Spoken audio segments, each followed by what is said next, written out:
বন্ধুরা আমাদের ছাদে একটা বট গাছ আছে, তো বট গাছটাই তোমাদেরকে দেখাবো। কত সুন্দর কচি কচি পাতা হয়েছে বট গাছে, দেখো কত সুন্দর নতুন নতুন কিন্তু পাতা ছেড়েছে। আগে কিন্তু এই পাতাগুলো ছিল না, দেখো পুরো নতুন নতুন। বট গাছে একটা শুয়োপোকা এই যে পাতায়, দেখো এখানে এই গাছটাই কিন্তু আগে এত কচি কচি পাতা ছিল না, যেটা এখন নতুন হয়েছে। আর এখানে কিন্তু চারিদিকে শুধু বট গাছ, দেখো এই দিকটায় বট গাছ আছে, আমার পিছনে কিন্তু একটা বড় বট গাছ আছে। আবার এই পাশে আসলে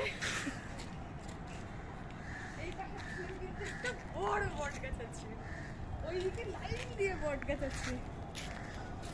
এখানে কিন্তু বটের সাথে অশ্বত্থ গাছ খুব একটা নেই, একটা দুটো হয়তো অশ্বত্থ গাছ আছে, ওই দিকটায় আছে দেখতে পাচ্ছি মনে হচ্ছে। আর না হলে কিন্তু আমাদের ব্যারাকের ছাদের চারিদিকে শুধু বট গাছ আর বট গাছ আছে। তো বন্ধুরা আজকের মতো ভিডিওটি এখানেই শেষ করলাম, সবাইকে টাটা।